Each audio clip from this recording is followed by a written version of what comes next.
Hello everyone, সবাইকে স্বাগত জানাচ্ছি। অনেক দিন পরে আজকে বাংলাদেশ ব্যাংকের মুখে শোনা যাচ্ছে যে আমানতকারীরা আন্দোলন করছে এবং তারা আজকে বুঝতে পারছে যে আমানতকারীরা কেন আজকে সরব হয়েছে।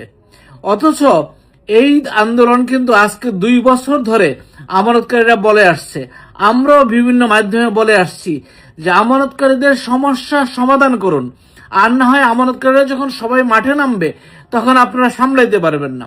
আজকে যখন চট্টগ্রামে এবং ঢাকাতে ব্যাপক আন্দোলন হচ্ছে তখন কিন্তু তারা বলছেন নিশ্চয়ই কোনো শক্তির ইন্ধন আছে কিংবা কেউ ব্যক্তি স্বার্থ হাসিলের জন্য এই আন্দোলনে নামছে কিনা। ভুল। আপনারা মনে রাখবেন, এই আপনাদের মতো কিছু মানুষ প্রতিবারেই যখন আন্দোলন হয় দেশের ন্যায্য দাবি আদায়ের জন্য, মানুষের নিজস্ব ব্যক্তিগত যে আমানত সেই আমানত ফেরত পাওয়ার জন্য, এই ধরনের যত ধরনের সমস্যার জন্য আন্দোলন হয়, আপনার মতোই কিছু মানুষ সেটাকে ভিন্ন খাতে পরিচালন করার চেষ্টা করে।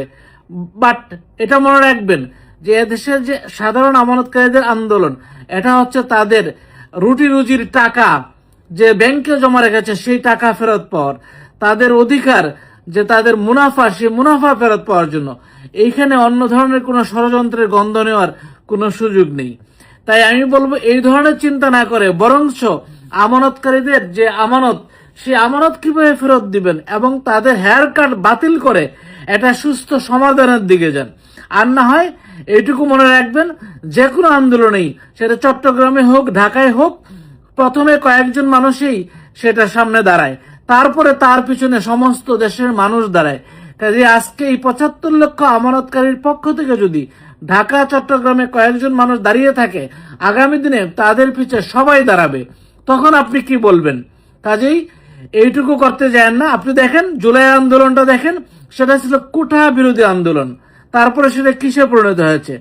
আজকেও কিন্তু আমানতকারীরা চাচ্ছে তাদের আমানত ফেরত পাওয়ার জন্য এবং হেয়ার কাট বাতিল করার জন্য। এই দুইটা স্পষ্ট বার্তা। আমানতকারীরা সাধারণ লেনদেন চায় এবং হেয়ার কাট বাতিল চায়, আর কিচ্ছু নাই এখানে, আর কোনো এখানে কিছু নাই। আর যদি আপনারা সেটা করেন, যদি আমানতকারীদের আমানত ফেরত দেন, কোনো সুস্পষ্ট ব্যাখ্যা দেন, সুস্পষ্ট নির্দেশনা দেন ব্যাংকগুলোকে, তাহলে আমানতকারীরা ঘরে চলে যাবে। এছাড়া কিন্তু আমানতকারীরা কিন্তু দিন দিন তারা আন্দোলন আরো বেগবান করবে। ধন্যবাদ সবাইকে। সবাই ভালো থাকবেন, সুস্থ থাকবেন এবং আপনার টাকা আদায়ের জন্য, আপনার অধিকার আদায়ের জন্য আপনাকেই সোচ্চার হতে হবে। এখানে কেউ টাকা আপনাকে ঘরে এনে দিয়ে যাবে না। ধন্যবাদ সবাইকে। সবাই ভালো থাকবেন, সুস্থ থাকবেন। আবারও দেখা হবে, কথা হবে।